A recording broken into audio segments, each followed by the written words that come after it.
Bismillahirrahmanirrahim. Assalamualaikum warahmatullahi wabarakatuh.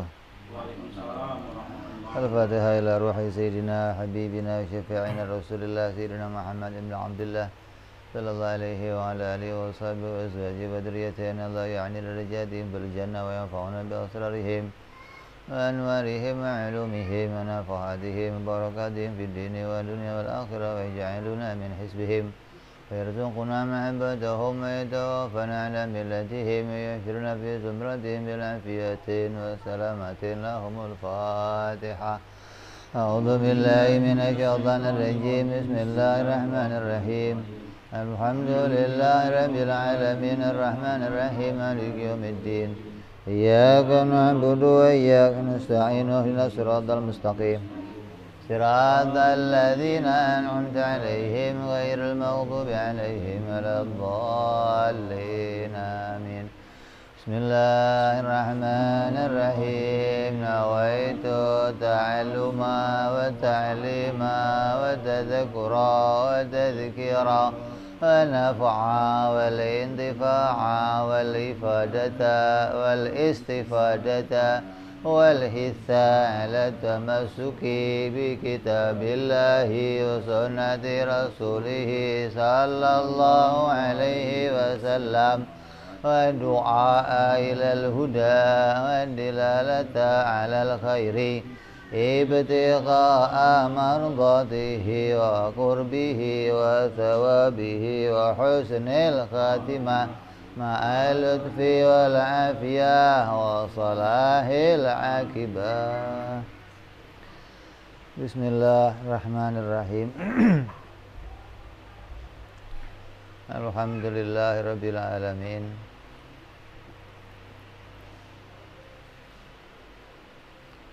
Wa bihi nasta'inu ala umuri dunya waddin. Wassalatu wassalamu ala Rasulillah Sayyidina wa Habibina wa Syafi'ina wa Maulana Muhammadin sallallahu alaihi wa ala alihi wa sahbihi ajma'in. Amma ba'du. Qala musanniful kitab Hadratus Syekh Said bin Armiyah rahimahullah wa ghafara lahu wa liwalidayhi wa nafa'ana bihi fid darain. Allahumma aftah qulubana futuhal arifin wa bihikmatika wansur alaina birahmatika ya arhamar rahimin. Ila anqal.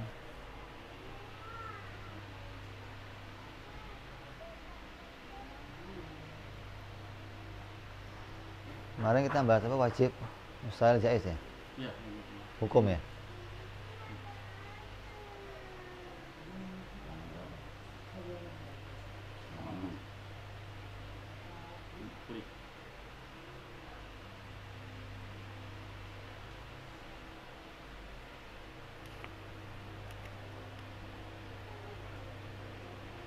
Wajib, mustahil, jaiz. Hukum akli.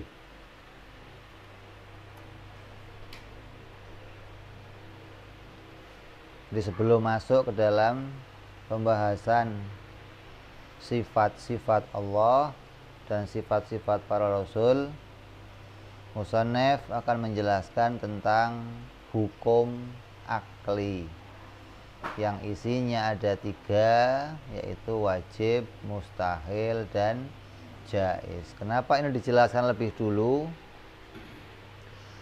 Karena nanti yang akan kita bahas dari sifat-sifat Allah dan sifat-sifat para Rasul itu tidak lepas dari sifat yang wajib, sifat yang mustahil, dan yang jaiz.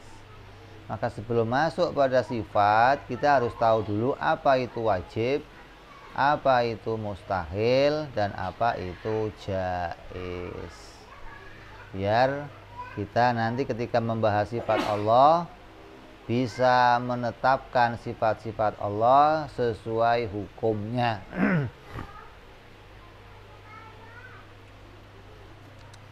Wajib adalah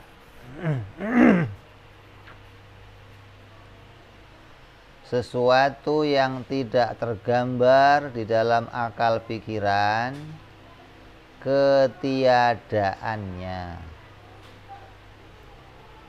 Sesuatu itu nggak pernah tiada menurut pikiran yang sehat, gitu loh maksudnya. Namanya apa? Wajib.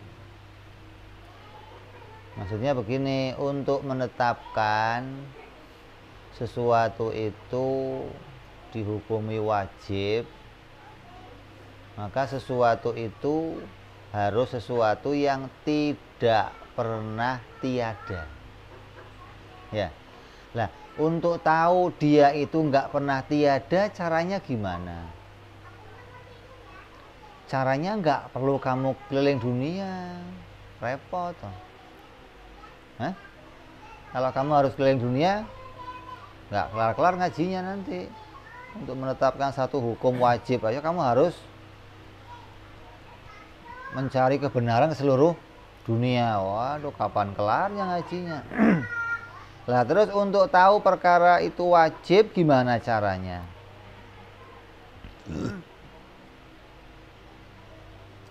Sesuatu itu tidak pernah tiada. Contohnya apa? Wajib. Adanya Allah. Sifat ilmu bagi Allah. Sifat kuasa bagi Allah. Maka sifat-sifat itu tidak akan pernah tiada dari dirinya Allah. Maka sesuatu yang tidak pernah tiada seperti itu disebut namanya perkara wajib. Nah, contoh pada kita seperti apa? Bertempat. Sebuah benda bertempat. Untuk menetapkan dia itu wajib bertempat, setiap benda wajib bertempat, caranya gimana? Apa saya harus keliling dunia? Contoh, gelas di Indonesia sama gelas di Arab Saudi. Di Indonesia gelasnya bertempat semua, kalau di Saudi taunya gimana?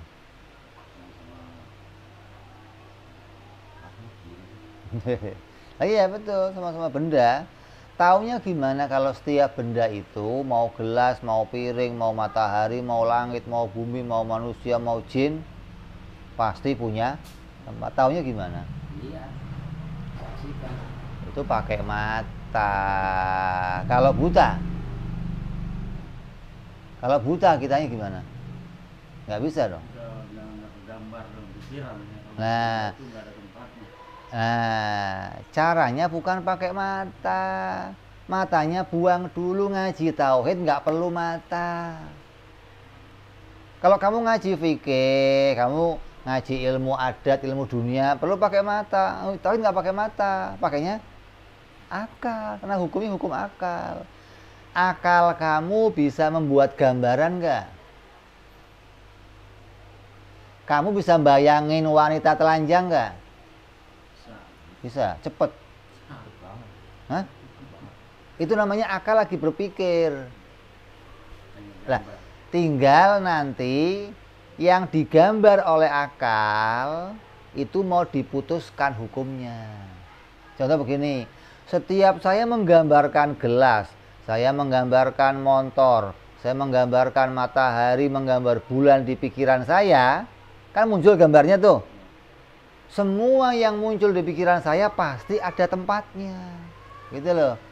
Maka saya putuskan, berarti setiap benda pasti punya tempat. Kenapa? Karena saya tidak bisa menggambarkan sebuah benda tanpa tempat. Jadi nggak perlu pakai mata. Dan nggak perlu keliling dunia untuk cari benda itu menempat atau enggak. Akal itu kerjanya kayak apa? Kayak papan tulis. Papan tulis itu fungsinya untuk apa? Menggambar. Lah, Allah kasih kita pikiran bisa menggambar. Kamu pingin gambar mobil, akan muncul mobil di pikiran kamu. Kamu pengen gambar rumah, akan muncul rumah di pikiran kamu. Kamu pengen gambar bola, akan muncul bola di pikiran kamu. Lah, semua yang muncul di pikiran kita itu mau diputuskan hukumnya. Gitu loh. Namanya hukum akal. Itu fungsinya Allah kasih kita akal. Hingga kita bisa merekayasa sesuatu dalam pikiran kita. Kamu kadang mikir, ini kalau ke sini, berarti kan itu ada gambar di pikiran kamu kan? Dari sini saya nanti mau ke sini, dari sana mau ke sono, terus padahal begini-begini doang, tapi ada gambarnya. Di mana gambarnya? Dalam pikiran. Orang lain nggak ngelihat pikiran kamu.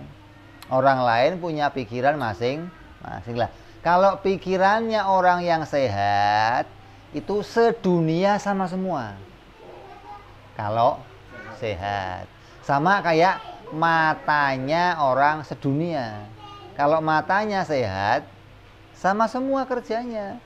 Kalau yang begini namanya merah, yang begini putih, yang begini hitam, yang begini hijau. Kalau matanya sehat, ya sama semua.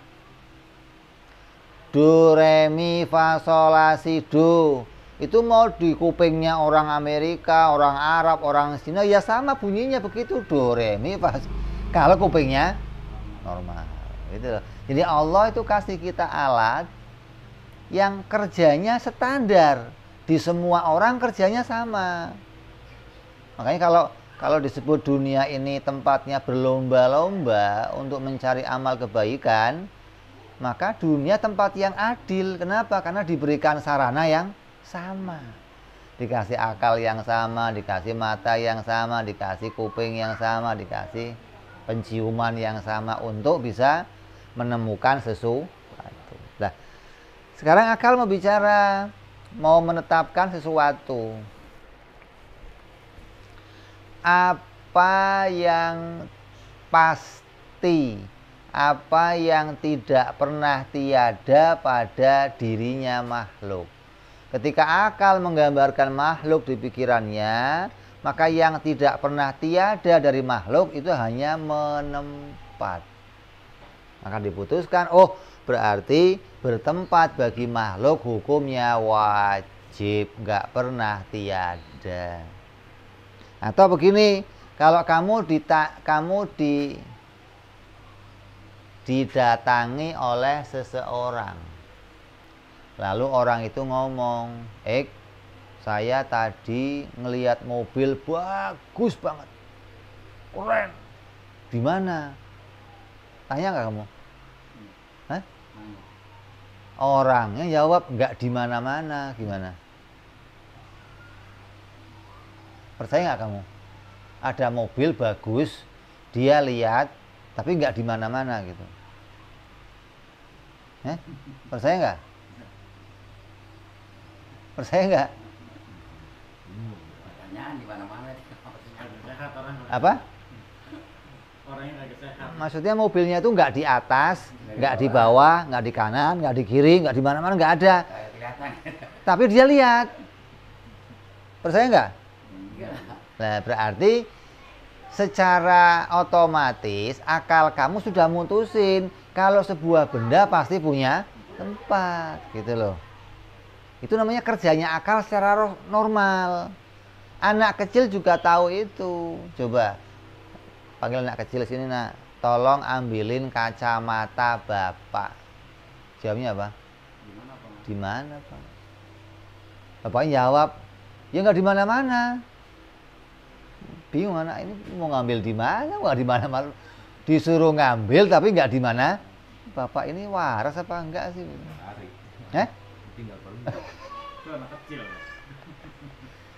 Berarti untuk menetapkan setiap benda itu punya tempat, itu nggak butuh orang dewasa.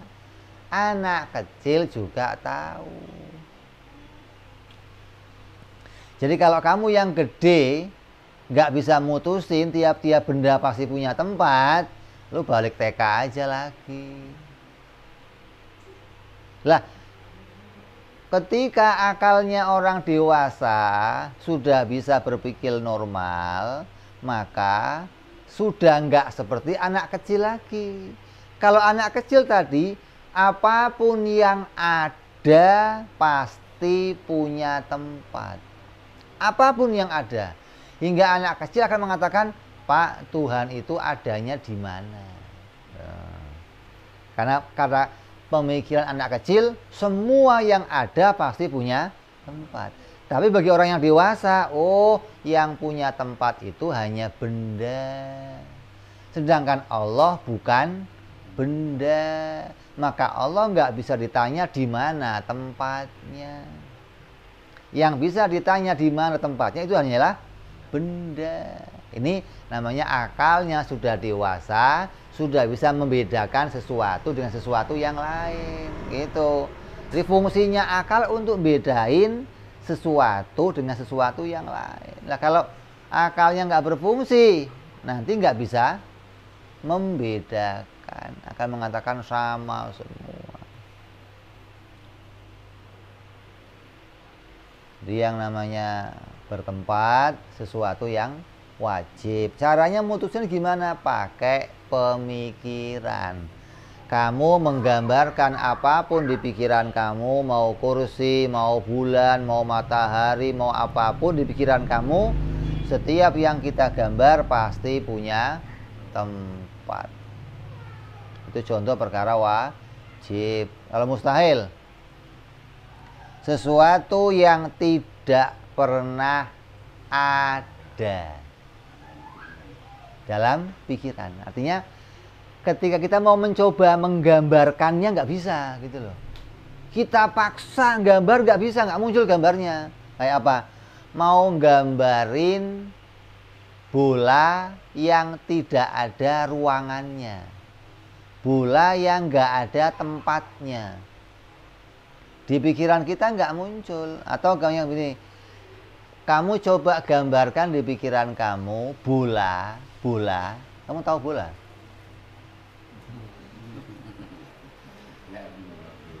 Tapi bolanya nggak gerak dan nggak diam. Coba gambarin bola di pikiran kita yang bolanya nggak gerak, nggak diam.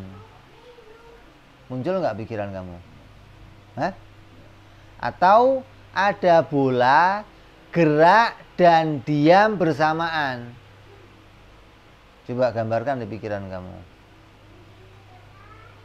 Kalau pikiran kamu nggak beres, kamu nggak bisa gambar, munculnya cewek mulu, nggak muncul yang lain, coba ambil papan tulis. Nah, coba kamu gambarkan di papan tulis bola yang tidak gerak dan tidak diam. Coba gambarkan, bisa nggak? Kamu gambar apapun di papan tulis, hasilnya kalau nggak gerak, diam. Coba, apapun yang kamu gambar di papan, mau mobil, mau bola, mau rumah, mau sendal, mau gelas, kamu gambar di papan tulis, munculnya gelas itu dalam posisi diam atau gerak. Coba bikin gambaran gelas yang nggak diam gitu. Dan nggak bisa. Nah, ketika nggak bisa muncul, namanya itu mustahil, gitu loh. Sesuatu yang tidak muncul gambarannya di akal pikiran, itu namanya mustahil. Apa contoh yang lain mustahil? Contoh lainnya apa mustahil?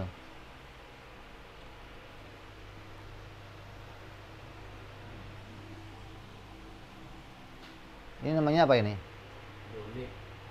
Kamu tahu ini? Barang kecil dimasukin barang gede, bisa nggak? Hah? Coba kamu bayangkan atau kamu gambarkan gitu loh. Ada bola kecil dimasukin bola yang besar, bisa nggak? Hah? Bisa nggak? Namanya apa itu? Mustahil. Akal nggak nemu gambarannya. Kalau Tuhan yang bikin, bisa nggak? Tuhan bikin barang kecil masuk ke barang gede, bisa nggak? Ya nggak bisa. Oh namanya mustahil kok Tuhan bisa, gimana sih? Ini berarti pikirannya belum normal. Gitu. Kamu jangan tertipu, Tuhan serba bisa. Oh salah. Mustahil itu mau bagi Allah, mau bagi siapa saja, nggak akan terjadi perkara itu. Biarpun Allah nggak bisa bikin. Allah nggak bisa bikin barang mustahil, bukan lemah.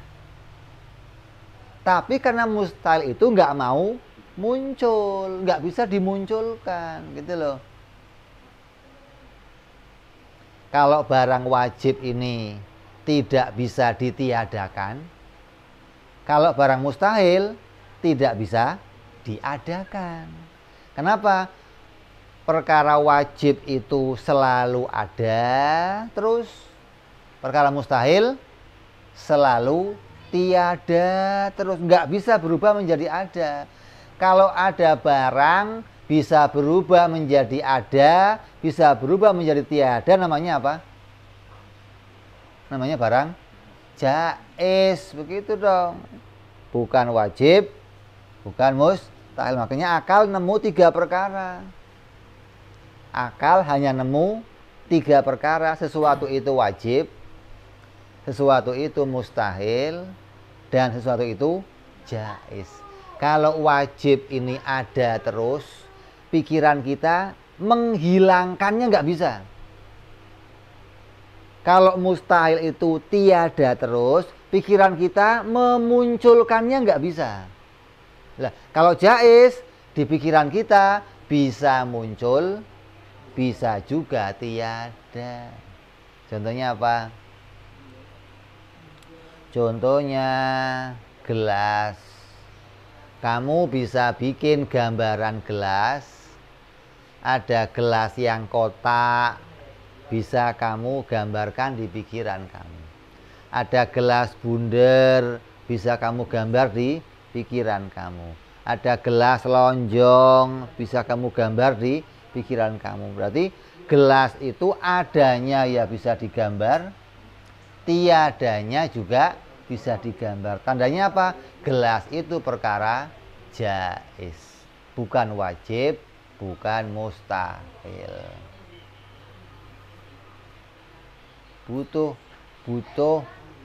Butuh merenung. Apa sih fungsinya tafakkur gitu?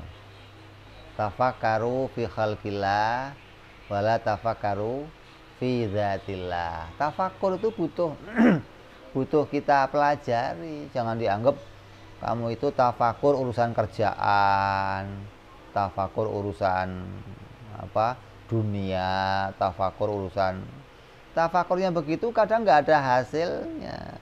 Nah, tafakur yang ada hasilnya begini. Yang tafakurnya itu akan punya kesimpulan hukum gitu loh. Oh ini kesimpulannya wajib, oh ini mustahil, oh ini jaiz. Itu yang akan kita jadikan sebagai pedoman mengenali sifat-sifat Allah dan mengenali sifat-sifat para rasul. Nah setelah kamu ngerti yang namanya wajib, mustahil, jaiz, ini udah kita ulang-ulang ya. Terus kita mau bicara lagi bagian yang kedua.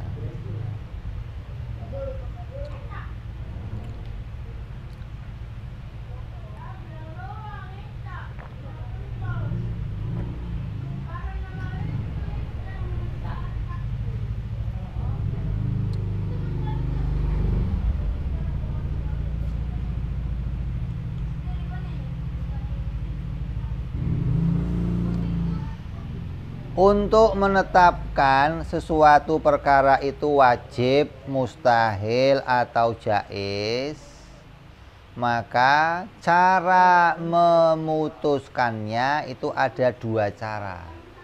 Ada yang caranya berpikir, artinya berpikir itu ada caranya pakai dalil atau butuh penelitian. Ada yang caranya nggak butuh penelitian, nggak butuh pembuktian, nggak butuh pemikiran yang mendalam. Ada yang untuk memutuskannya butuh pemikiran yang mendalam. Kalau saya nggak mikirin, nggak akan bisa nemu. Contohnya apa? Yang pertama, caranya dengan cara doruri. Doruri itu tidak perlu pemikiran. Doruri itu tidak perlu nador, nggak perlu dalil. Contoh, 1 tambah 1 jumlahnya 2. Atau 1 itu setengah dari 2. Kalau ada barang 1, ada barang, kamu bagi, oh ini 1, ini 1, ini setengahnya dari 2. Itu anak kecil juga tahu. Nggak usah dipikir kenapa ini kok jadinya 1, ini 1.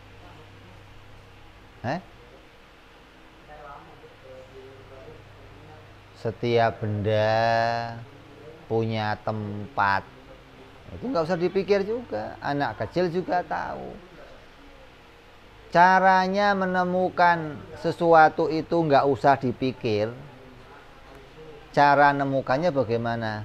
Cara nemunya sedunia bisa nemu semua. Sedunia orang bisa nemu, maka hal yang seperti itu namanya doruri, nggak usah dipikir. Kenapa? Wong semua orang bisa nemu. Seperti jirim itu menempat pada ruangan antara langit dan bumi secukup dirinya sendiri.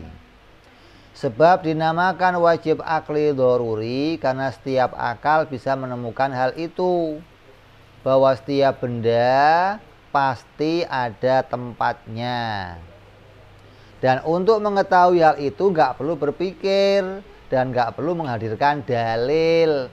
Coba mana dalilnya kalau benda itu punya tempat gitu loh.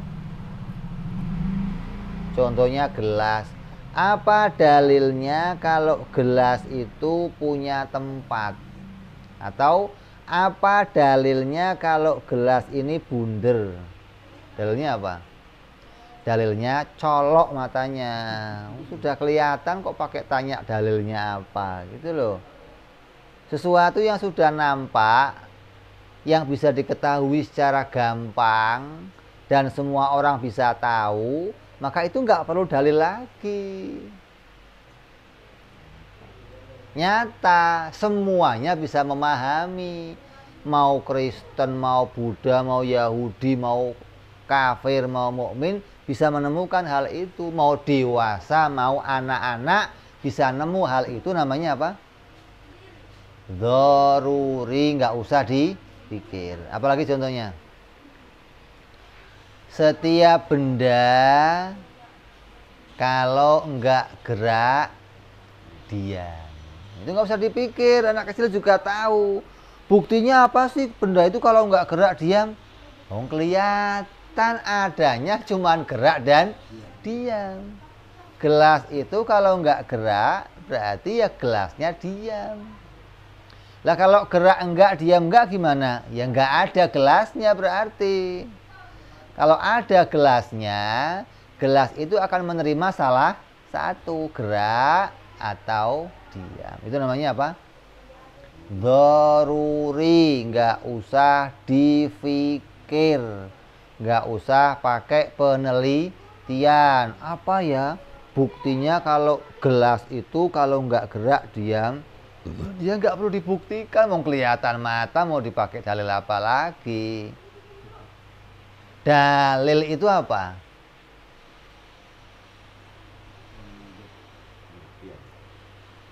Iya, bukti itu apa? Sesuatu yang mengantarkan kita memahami sesuatu yang lain. Maka sesuatu ini namanya dalil, gitu loh. Nah, kalau ini gelas gerak dan diam, bisa menerima diam, bisa menerima gerak. Dalilnya apa? Ya nggak usah pakai yang lain, sudah kelihatan, gitu loh. Kalau perkaranya tidak kelihatan, maka kamu perlu pakai yang lain untuk mengantarkannya ke situ, gitu loh. Contoh, kalau kamu melihat hangus, ada rumah hangus, motor hangus, yang terpikir di pikiran kamu apa? Nah, berarti hangus jadi dalil. Ketika kita lihat hangus, pikiran kita diantarkan pada perkara lain, kebakaran. Hangus dan kebakaran dua perkara. Kamu nggak lihat kebakarannya, tapi ketika kamu lihat hangusnya, hangus itu mengantarkan kita langsung, tadi pasti kebakar ini. Ya, berarti hangus jadi dalil. Gitu loh. Dalil itu berarti sesuatu yang mengantarkan kita memahami sesuatu yang lain. Alam ini dalil. Dalil apa?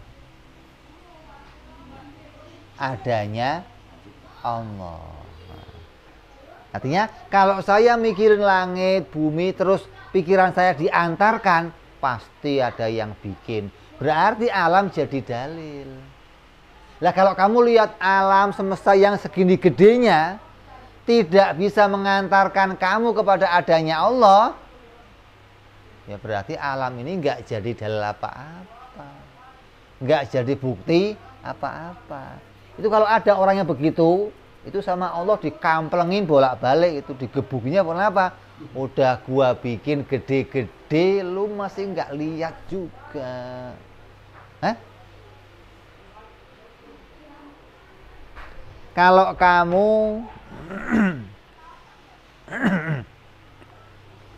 lewat perapatan, ada lampu merah, kamu bablas. Ketika ditilang polisi, tanya kenapa kok lewat, Pak? Saya nggak lihat lampu merah, Pak. Diapain sama polisi? Disuruh balik. Lu matanya ini gede segini, lu kemana? Nggak lihat. Gitu loh. Kenapa? Karena itu dalil. Sesuatu yang mengantar kita untuk memahami yang, oh kalau itu merah, kamu disuruh berhenti. Ini dalil namanya. Dalil omongannya polisi. Alam ini dalil, makanya apabila ada orang yang nggak berpikir, nggak nemu alam ini mengantar pada pencipta, kafir dia, diazab dia sama Allah. Kenapa? Allah kasih kamu alat untuk berpikir dan diciptakan yang segini gedenya untuk kamu mikir, masih nggak nemu juga. Ah ya, kamu por. Berarti pikiran kamu isinya apa? Tai. Isinya apa? Bahan untuk bikin tai. Apa sih? Pagi, sore, malam, nanti pikirin gimana cara dapatnya, gimana cara masaknya, gimana cara, hingga nggak sempat mikirin Tuhan apa, Tuhan bagaimana. Jadi otak hanya diisi itu. Makanya ada otak orang sekarang isinya kerja. Apa otak apa itu? Otak kok isinya kerja. Lah kerja berarti kan makan. Duit. Fungsinya dunia untuk cari ini doang. Hah?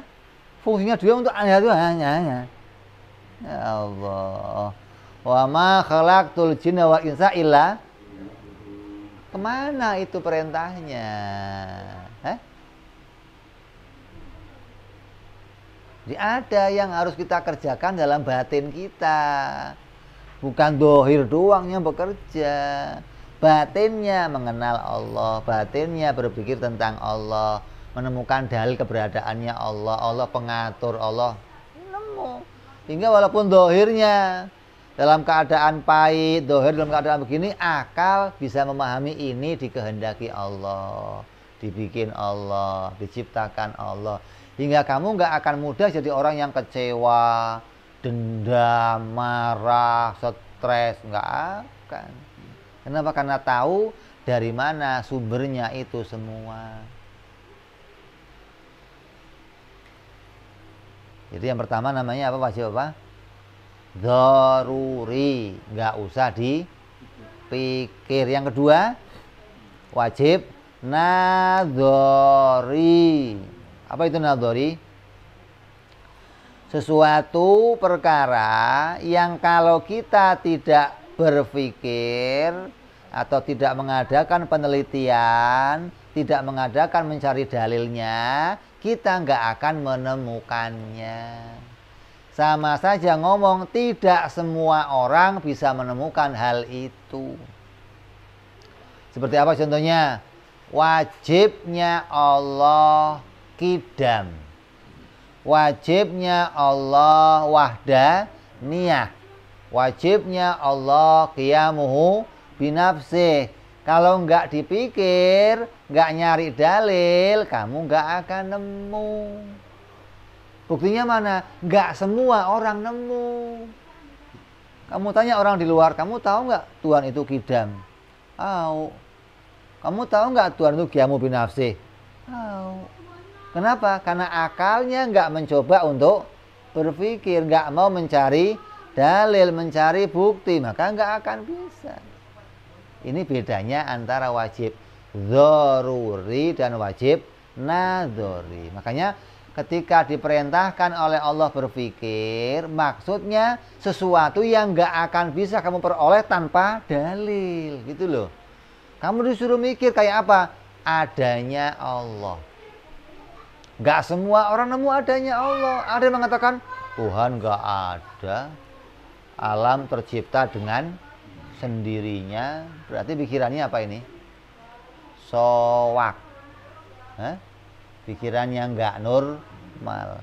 Ibaratnya alat untuk apa? Alat untuk mendeteksi sesuatu, akalnya nggak bisa mendeteksi. Ibarat sensor, tapi nggak ada kerjanya. Sensor kalau kamu naik mobil, itu kalau dekat sama tiang, titit bunyi ya. Ini ada sensor, tapi ketika nempel tiang, diem aja. Sensor apa itu? Bego. Berarti akalnya soak. Kalau ada akal, kok nggak bisa nemu Allah qidam, Allah bako, Allah mukhalafah. Berarti akalnya apa? Soak. Ibarat sensor nggak bekerja itu, gitu loh. Maka akalnya begitu, diapain harusnya? Digoreng, disate. Dikasih akal, bener-bener nggak dipakai. Makanya saya suka ngomong, kalau kamu akal kamu nggak dipakai, sinilah saya kontrak aja lah. Saya buat nambahin pikiran saya. Saya masih kurang mikir, kadang kurang cerdas. Barangkali pikiran kamu lebih cerdas, saya nggak dipakai, gitu loh. Jadi ada yang namanya nadhori, ada yang namanya doruri. Disebut wajib doruri, wajib nadhori karena tidak setiap akal bisa menemukan hal itu. Bahkan pemikiran akal bisa mengerti hal itu setelah mengadakan penelitian atau menemukan dalil. Maksudnya butuh berpikir atau meneliti. Seperti begini contohnya nih. Apabila Allah itu baru, ini cara mikirnya. Cara mikirnya, karena kita nggak bisa langsung menemukan Allah dengan hissi, dengan dzaruri, maka akal mencoba membuat penelitian. Caranya apa? Dengan mengandaikan. Andai Tuhan baru, gitu. Andai Tuhan baru atau ada permulaannya, berarti kan kalau sesuatu baru itu kan tadinya nggak ada, terus jadi ada, namanya ada permulaannya atau disebut barang baru. Kalau Tuhan itu baru seperti itu, tadinya nggak ada terus jadi ada, maka pasti seperti manusia. Pasti seperti makhluk. Apa sepertinya? Dia diciptakan. Ya kan? Semua yang tadinya nggak ada terus jadi ada, nongol, maka barang itu pasti diciptakan. Nggak mungkin ada sesuatu yang tadinya nggak ada terus nongol jadi ada, dia ada dengan sendirinya. Dia pasti diciptakan. Lah, kalau Tuhan diciptakan gimana? Ya berarti dia bukan Tuhan. Berarti dia barang yang lemah. Kalau dia lemah gimana? Nggak bisa bikin langit bumi. Karena yang bisa bikin langit bumi harus yang kuasa. Yang bisa bikin langit bumi tidak mungkin sesuatu yang lemah. Maka dari situ akal membuat keputusan bahwa yang bikin langit bumi nggak mungkin baru. Yang bikin langit bumi pasti tidak diciptakan. Yang bikin langit bumi pasti kidam, nggak mungkin perkara baru.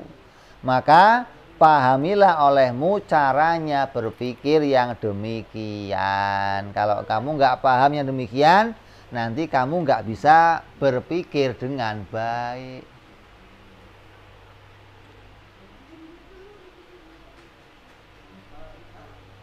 Nyambung nih.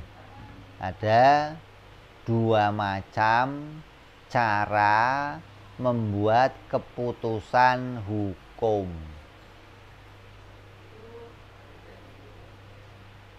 Kalau dalam hukum agama itu, hukum syariat, untuk mutusin sesuatu itu wajib, haram, sunnah, makruh, mubah, caranya gimana?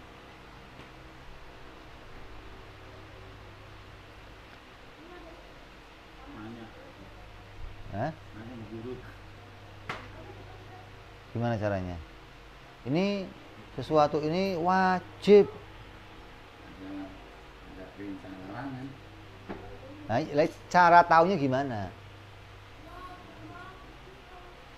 Kan sholat diperintah, ya. Sholat tahajud juga diperintah. Lah, kamu taunya sholat duhur itu wajib, sholat tahajud sunnah gimana caranya? Wong sama-sama perintah. Dari kabar. Hah? Dari bacaan, dari berita.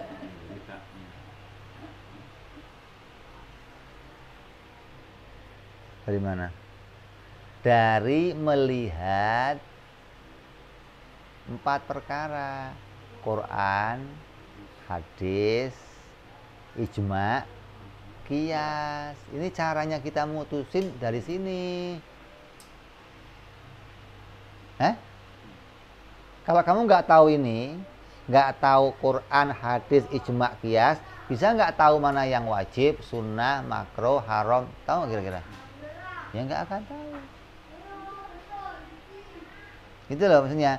Untuk mutusin loh, untuk mutusin ini wajib. Lihat Quran, di Quran ada nggak? Oh, di Quran nggak ada, jadi hadis. Hadis nggak ada, tanya sama ijma'nya ulama, gitu loh. Maka jadilah keputusan, oh ini ada wajib, ini sunnah, ini haram. Jadi nggak terus tiba-tiba jadi hukum wajib, enggak, ada asal usulnya, gitu loh. Maka disebut namanya usul fikih. Kalau ini usuluddin, gitu loh. Ada asal, ada usul, gitu loh. Kok bisa begini, asalnya gimana sih? Kok bisa jadi usuluddin, asalnya bagaimana? Usul fikih asalnya bagaimana? Itu hukum, asal hukum untuk ditetapkan, dari situ diambil caranya. Kalau kita nggak ngerti caranya, Dasar caranya ya nggak bisa mutusin apa-apa. Nah begitu pun dalam ilmu tauhid.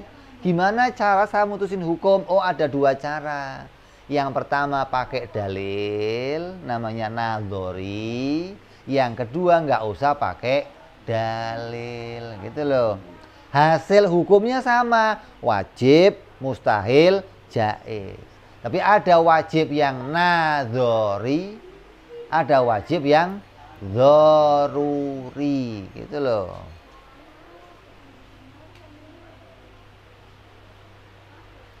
Contohnya wajib nadhari yang lain apa? Wajib yang harus dipikir lain contohnya apa? Sidik bagi Nabi, amanah bagi Nabi. Itu dzaruri apa nadhari? Nadhari. Kenapa? Kenapa nadhari? Nggak semua orang nemu. Kalau semua orang nemu, semua orang akan membenarkan Nabi Muhammad Sallallahu Alaihi Wasallam. Orang Arab itu ketemu sama Nabi. Ketemu nggak? Tapi nggak semua orang Arab iman kepada Nabi. Tandanya untuk menemukan dia Nabiullah, untuk menemukan dia itu punya sifat wajib, sidik, tabligh, amanah, fatonah, butuh berpikir. Kalau nggak mikir, kamu nggak akan bisa nemu mana yang wajib bagi Nabi, mana yang mustahil bagi Nabi, dan mana yang jaiz bagi Nabi. Ya, jadi kita sudah tahu wajib, mustahil, jaiz itu. Cara untuk memutuskannya ada dua macam cara. Ada nadhari, ada dzaruri. Nah begitupun yang mustahil. Mustahil juga ada mustahil nadhari, ada mustahil dzaruri. Contohnya apa? Mustahil yang nggak usah dipikir, seperti adanya sifat gerak dan adanya sifat diam pada benda secara bersamaan pada satu waktu. Ambil gelas, liatin.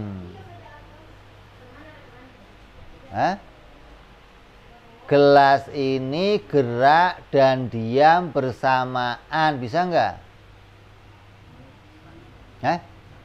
Bisa nggak? Maka namanya mustahil. Buktinya apa? Kalau gelas ini nggak bisa gerak dan nggak bisa diam secara bersamaan, ya nggak usah dibuktiin, wong kelihatan nggak pernah terjadi. Kalau mau dipikir, akal saya, pikiran saya nggak bisa sekalipun menggambarkan ada gelas yang gerak dan diam bersamaan, nggak bisa. Harus salah satunya, gerak dulu baru diam, atau diam dulu baru gerak. Nggak bisa dia itu gerak dan diam secara bersamaan. Dan itu diketahui oleh semua orang. Hatta anak kecil kamu tanya sini-sini, pernah lihat nggak gelas sama gelas yang gerak sama gelas itu diam bersama? Pernah lihat? Ini anak sedunia tahu. Itu namanya apa? Dzaruri. Mustahil dzaruri. Contohnya mustahil dzaruri yang lainnya seperti apa? Benda tidak bertempat. Apa buktinya kalau benda itu harus bertempat? Wong kelihatan, jelas terpikir oleh akal secara nyata. Maka mustahil kalau ada benda yang tidak bertempat. Itu mustahil dzaruri. Yang berikutnya ada pula mustahil nadhari. Seperti apa? Allah lemah. Hukumnya apa? Mustahil. Allah bodoh. Hukumnya apa? Mustahil. Lah, Untuk menemukan mustahilnya Allah itu bodoh, mustahilnya Allah itu lemah, itu butuh dalil.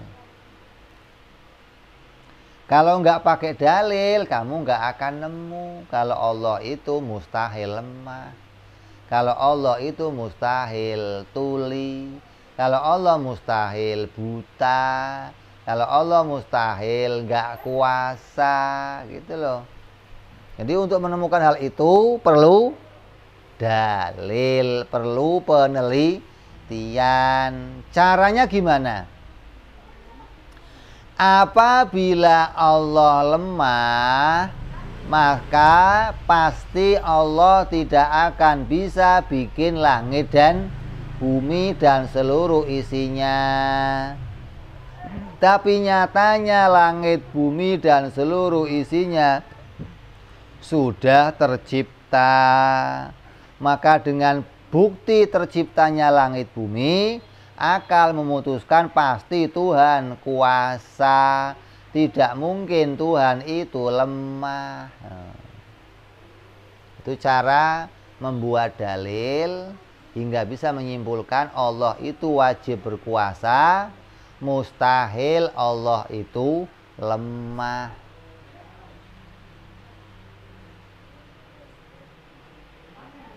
Begitupun pada semua sifat-sifat Allah yang 20.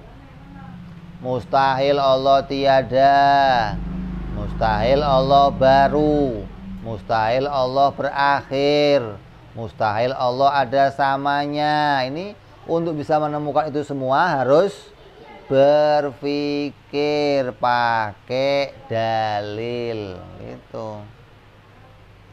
Ya, jadi untuk mutusin wajib, ya ada yang harus berpikir, ada pula yang nggak harus berpikir. Untuk mutusin mustahil, ada yang harus mikir, ada pula yang nggak harus mikir. Nah yang ketiga namanya jaiz. Jaiz juga sama, ada jaiz yang dzaruri, ada jaiz yang nadzori. Ini yang banyak orang nggak tahu ini. Contoh, jaiz yang dzaruri kayak apa? Seperti kalau kamu dikasih tahu oleh seseorang, Rajib punya anak. Kamu ngomongnya apa? Nggak mungkin, begitu. Atau ya boleh-boleh aja. Nah, kamu ngerti jaiz itu berarti kan? Nah, kalau akal tanpa dipaksa bisa mengatakan ya boleh-boleh aja, berarti akal kamu bisa menemukan perkara jaiz. Atau ada orang ngasih berita, kesian loh Rajib nggak bisa punya anak. Kata akal apa? Ya boleh-boleh aja, gitu loh. Bukan perkara yang, masa sih wajib dong punya anak? Ya enggak juga. Mustahil dong punya anak? Ya enggak. Kenapa? Karena manusia punya anak itu ada manusia punya anak, ada juga manusia enggak punya anak. Maka sesuatu yang boleh menerima dua perkara namanya jaiz. Nah, jaiz yang seperti itu enggak perlu dipikir. Cukup kamu dengar berita, kamu bisa mengiyakan iya. Itu namanya dzaruri. Apalagi contoh lainnya? Contoh lainnya apa? Matahari terbit. Hukumnya apa? Matahari tenggelam. Buktinya apa? Colok matanya, orang sudah kelihatan, pakai tanya buktinya apa? Ya nggak usah dibuktikan, kelihatan gitu loh. Semua akal yang normal akan bisa membuat gambaran. Rajib punya anak tergambar, Rajib nggak punya anak tergambar. Matahari terbit tergambar, matahari tenggelam tergambar. Berarti perkara itu namanya Dzaruri. Begitupun contoh perkara jaiz-jaiz yang lainnya yang kamu bisa bikin sendiri contohnya. Yang kedua ada jaiz nadhori. Ini yang kalau kamu nggak mikir betul-betul kamu nggak akan tahu ini. Apa jaiz nadhori contohnya?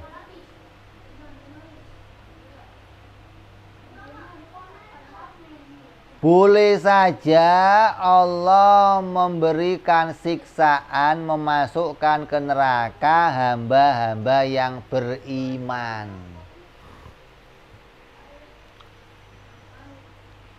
Boleh nggak ada orang ahli ibadah, ahli taat, ahli tahajud dimasukkan neraka? Hah? Hah? Boleh nggak? Dalilnya apa kok boleh? Hah? Nabi masuk neraka, boleh nggak? Nabi disiksa di neraka oleh Allah, boleh nggak?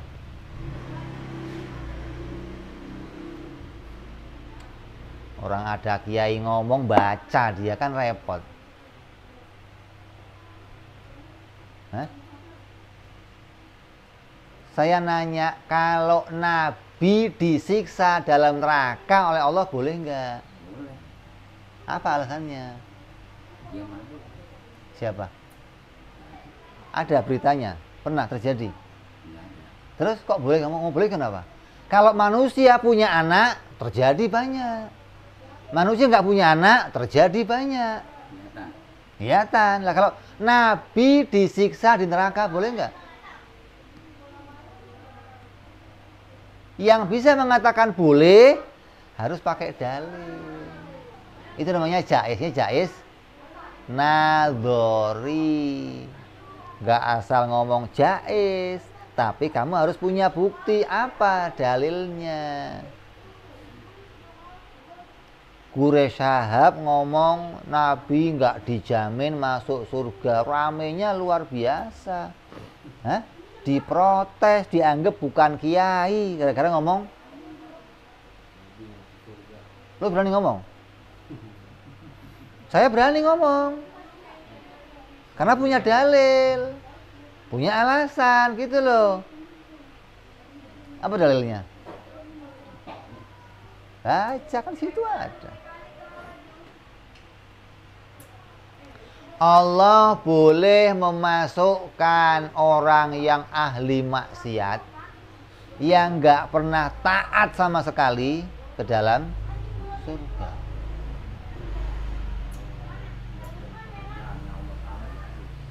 Iya. Hak prerogatif. Hah? Dari kerjanya, makanya boleh dari kerjanya. Iya, menjadikan anak bagi seseorang jaiz, tidak menjadikan anak jaiz. Tapi jaiznya nggak usah dipikir lah. Yang kedua ini, kamu ketika ngomong jaiz nggak bisa asal ngomong. Kenapa? Karena nggak semua orang nemu itu. Nggak semua orang bisa paham kalau orang yang beriman itu boleh masuk neraka. Orang banyak paham kalau beriman pasti surga, kalau maksiat pasti neraka. Lah, kalau saya ngomong ada orang kafir boleh saja sama Allah dimasukkan surga, gimana? Kalau kamu ngomong boleh, itu hanya gelintiran orang yang ngomong. Nggak semua orang bisa ngomong itu. Kalau kamu ngomong Nabi boleh saja dimasukkan neraka, gimana? Semua orang akan sepakat. Nah, tandanya nggak semua orang pikirannya sama. Kenapa? Tandanya perkara ini untuk bisa dipahami perlu mikir. Kalau nggak mikir, kamu nggak akan paham. Nah, gimana caranya mikirnya?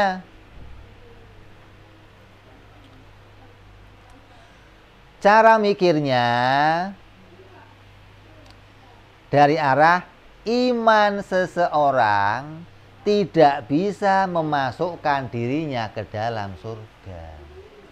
Iman itu Tuhan apa makhluk? Makhluk. Kafir itu Tuhan apa makhluk? Makhluk. Nah, kalau iman itu makhluk, maka iman itu bukan sesuatu yang bisa membawa kita masuk ke dalam surga.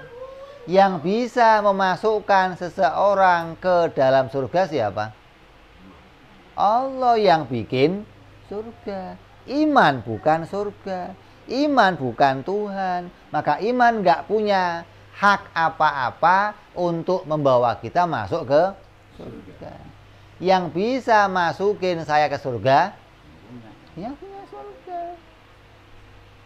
Kamu punya pakaian, ada kancingnya. Yang bisa masukin kancing ke sini siapa? Yang punya kancing, begitu dong. Nggak bisa, oh itu kancing bisa masuk sendiri. Mana ada masuk sendiri. Harus. Makanya saya dulu pernah ngomong sama orang Syiah, Sayyidina Ali itu nggak bisa masuk surga.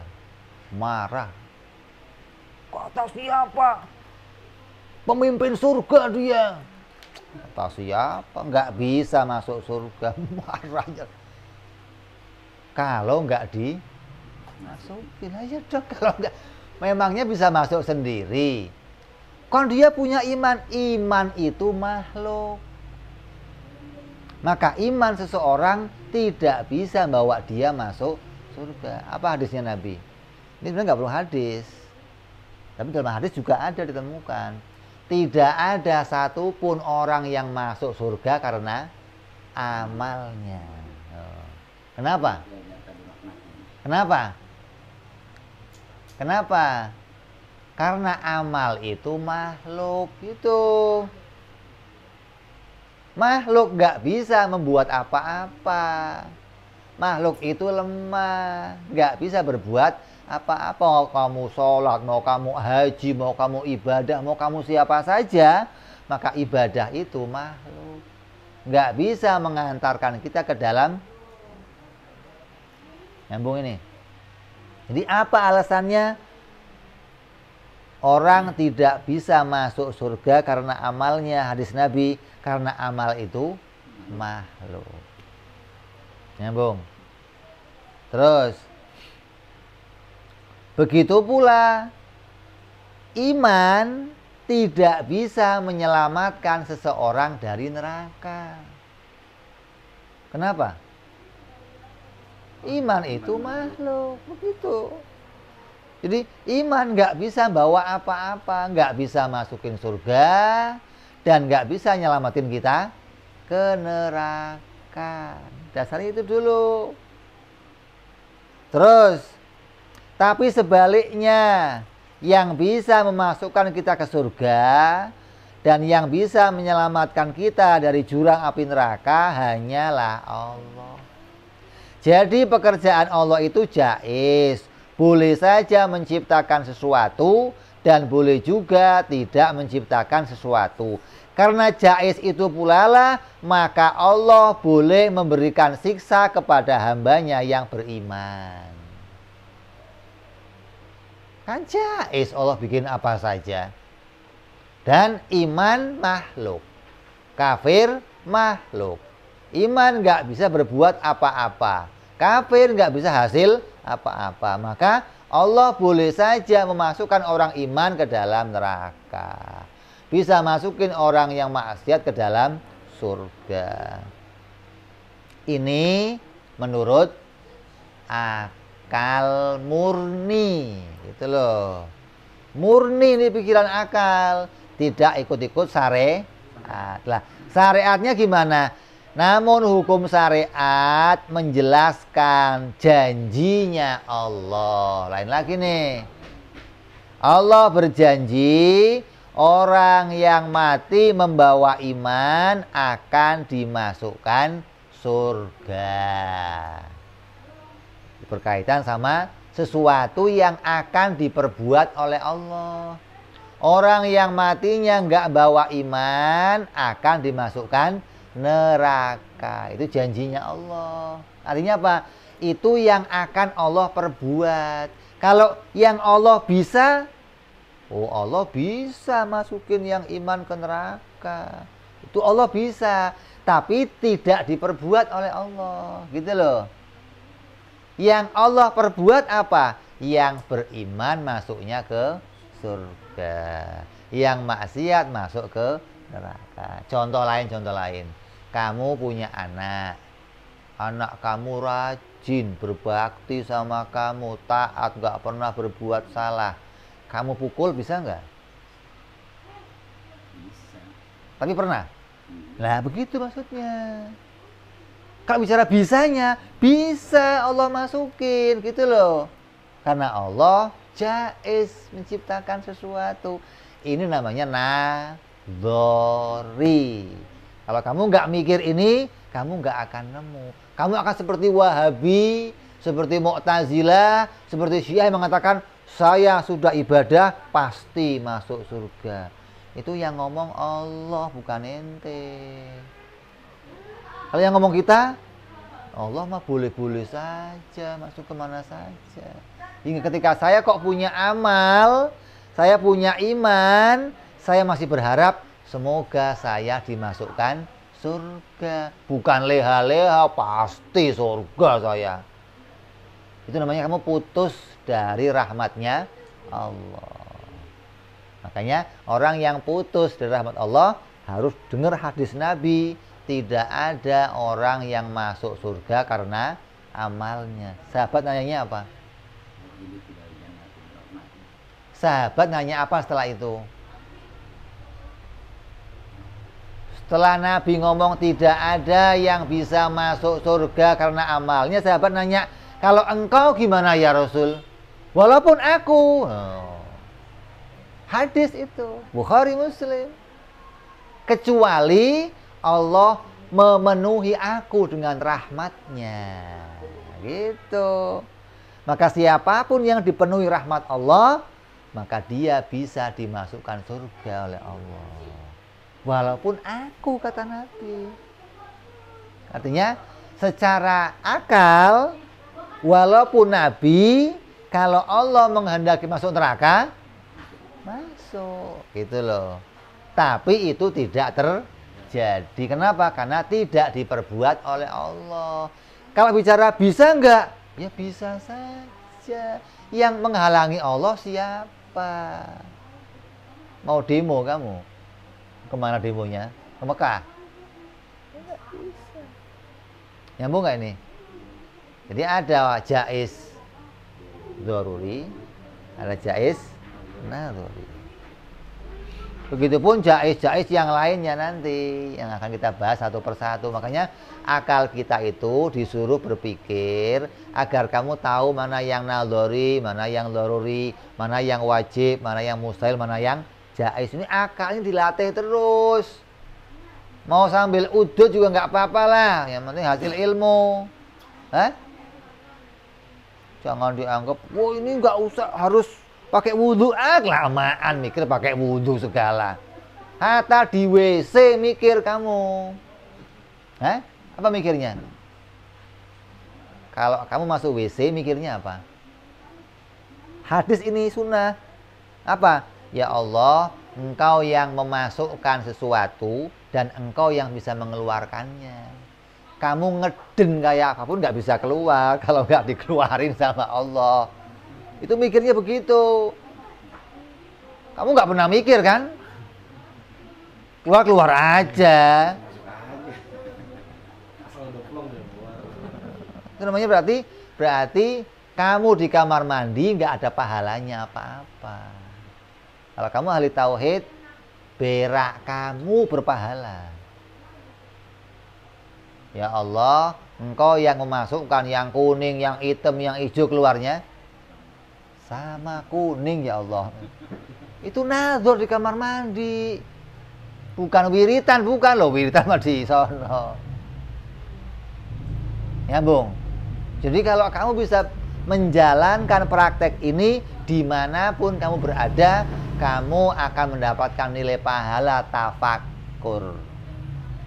Tafakur diperintah Allah. Tafakaru sa'atan khairun min ibadatin sab'ina sanah. Berpikir satu waktu lebih baik dari ibadah 70 tahun. Umur kamu sampai 70 tahun. Kira-kira sampai enggak?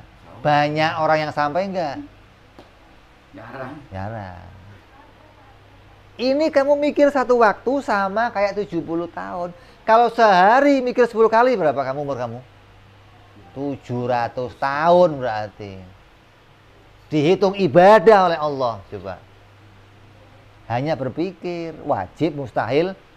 Jadi jangan sembarangan, jangan bilang apa sih, ngaji apa sih? Oh, nggak ngerti. Kamu dikasih nilai oleh Allah pahala yang melebihi ibadah badan kamu. Orang nggak mau mikir ini, dianggap apa? Pusing, Beb. Pahalanya banyak. Hah? Ada amal kamu sekali sholat 70 tahun? Nggak ada. Kalaupun ada, nunggu setahun sekali ntar lah itu atul. Kok lama bang kalau dapat. Kalau nggak dapat. Lah ya, kalau ini siapapun bisa dapat, kapanpun bisa dapat, coba. Ini istimewanya amal yang Allah perintahkan untuk kita kerjakan bentuknya amal tafakkur. Sehingga seorang harus tahu tentang hal ini. Maka kita hari ini bicara tentang wajib, mustahil, jaiz, dan bicara tentang dua perkara. Cara memutuskan hukum akal, wajib, mustahil, jaiz ada dua cara, yaitu nadhori dan dzaruri. Berpikir pakai dalil, pakai penelitian, dan nggak usah pakai mikir. Bedanya apa? Yang nggak usah pakai mikir pasti semua orang sedunia tahu. Yang perlu pakai mikir nggak semuanya tahu, gitu loh. Agama Islam agama yang benar. Nadhori apa dzaruri? Kenapa? Nggak semua orang tahu. Kalau semua orang tahu, kan masuk Islam semuanya. Nabi Muhammad utusan Allah, nadhori apa dzaruri? Jadi kalau kamu nggak nadhor, kamu nggak akan nemu, gitu loh. Ini fungsinya. Kamu disuruh membedakan satu perkara sama perkara yang lain. Mudah-mudahan kita diberikan oleh Allah kecerdasan akal, kepahaman hati, keluasan hati, kuatnya iman, hingga kita bisa jadi hambanya Allah yang taat di dunia, mendapat karunia iman, karunia Islam, karunia ihsan, hingga bisa sampai menjadi hamba yang diridhoi Allah sampai ke akhirat nanti. Amin ya rabbal alamin. Bila hadratin Nabi. Al-Fatihah. A'udzubillahi minasyaitonirrajim. Bismillahirrahmanirrahim. Alhamdulillahirabbil alamin arrahmanir rahim maliki yaumiddin. Iyyaka na'budu wa iyyaka nasta'in. Ihdinas siratal mustaqim. Siratal ladzina an'amta 'alaihim ghairil maghdubi 'alaihim waladdallin.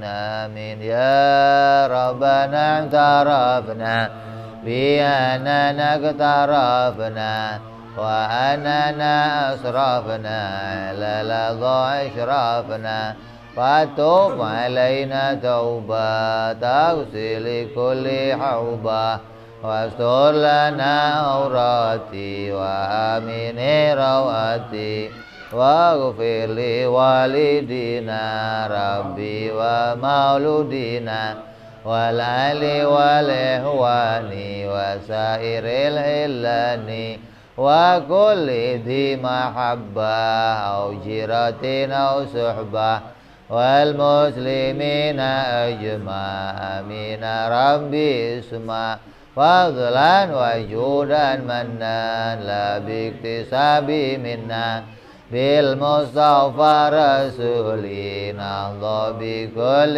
سولي صلى وسلم ربي عليه عند الحبي وآله وصحبه عداد طاسي صحبي والحمد لله في البدء والتناهي سبحان ربك رب العزة عما يصفون وسلام على المرسلين والحمد لله رب العالمين.